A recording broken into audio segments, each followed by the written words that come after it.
কেউ কয়লাচোর, কেউ গরুচোর, কেউ বালিচোর, কেউ শিক্ষাচোর, সব চোর জেল খাচ্ছে।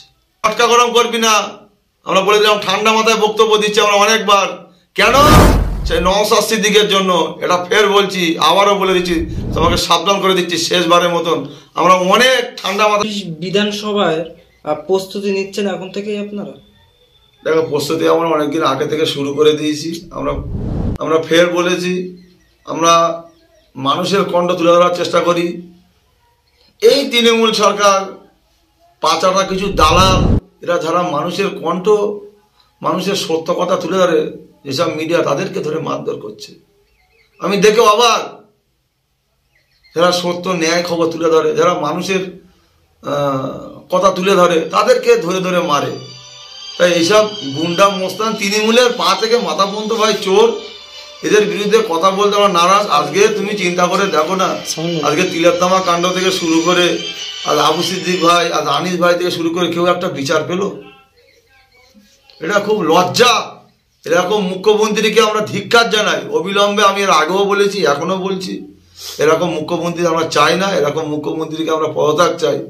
কেন? এই মুখ্যমন্ত্রী বাংলার মানুষের মিথ্যে প্রতিশ্রুতি দিয়ে আজকে তুমি বাংলায় মুখ্যমন্ত্রী হয়েছে। আজ অনেক প্রতিশ্রুতি দিয়েছিল, একটা কাজ আমাকে দেখাও তো দেখি।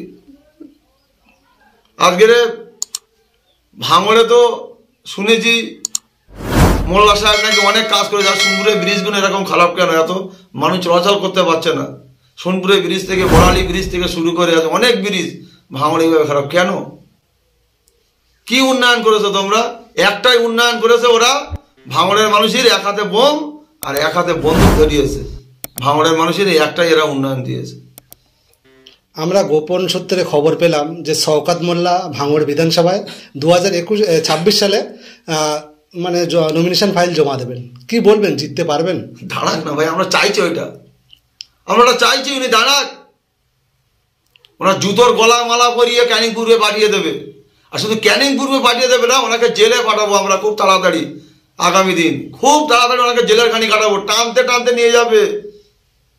তার একটু একটু নমুনা আমরা দিচ্ছি তো। আগামী 28 তারিখে কোর্টে তুলছে ওনাকে, জবাব ওনাকে দিতে হবে।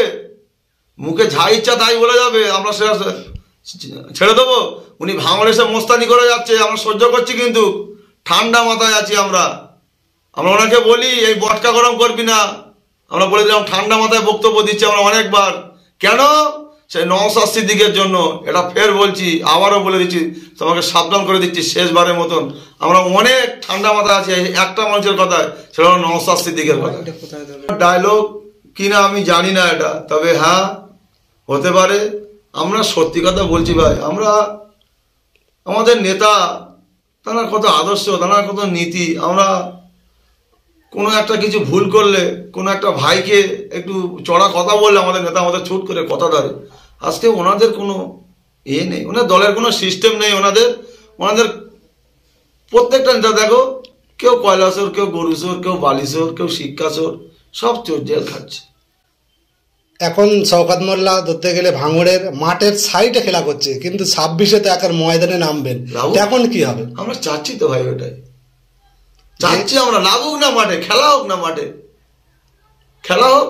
সাধারণ মানুষের ধরে টানাটানি না করে নেতা এখানে খেলা হোক না। ওই তো খেলছে আলাউল ইসলাম আর শওকত মোল্লা খেলছে, নেতা ঝামেলা করছে, আর কিছু সাধারণ মানুষের অসুবিধা হচ্ছে। কিন্তু আমি একবার এর আগে বলে দিয়েছিলাম, তোমরা সাড়ে নেতা ঝামেলা করো, তাতে আমার কোনো দুঃখ নেই। সাধারণ মানুষের ক্ষতি হলে আমি ওদের ছেড়ে কথা বলবো না। আর একটা কথা বারবার বলছেন যে নওশাদ সিদ্দিকী ভাঙড়ে এসে কোনো উন্নয়ন করছেন না। 5 বছর হতে গেল, এখনো কোনো উন্নয়ন হলো না। কি বলবেন? আমি একটা পঞ্চায়েত সমিতির মেম্বার। আমি পঞ্চায়েত সমিতির নিজে মানুষেরকে আমি কিছু দিতে পারছি না, আমাকে চতুর্দিকে আটকানো হচ্ছে। আর নওশাদ সিদ্দিকী এরকম চতুর্দিকে আটকে দেওয়া হচ্ছে। প্রত্যেকটা কাজ বিডিও অফিসে আজকে সর্ব জিনিস থেকে আমাদেরকে বঞ্চিত করা হচ্ছে। কেন?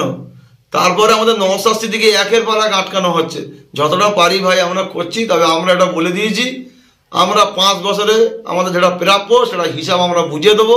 এবং আমাদের নওশাদ সিদ্দিকী যে কাজ, আমরা প্রত্যেকটা বুথে বুথে পোস্টার লাগিয়ে দেবো, নওশাদ সিদ্দিকী কত টাকা কাজ করেছে আর কাজ করেনি, সেই টাকা নওশাদ সিদ্দিকী সাহেব যেরকম বলে সে বাড়ির থেকে এনে দেবো, আমরাও বলছি আমরা বাড়ির থেকে সেই কাজ করে দেখিয়ে দেবো আগামী দিনে। আমরা দায়িত্ব নিয়ে এই কথা বলেছি, কেন আমাদের নেতায় শিক্ষায় শিক্ষিত হয়ে আমরা এই কথাটা বলছি।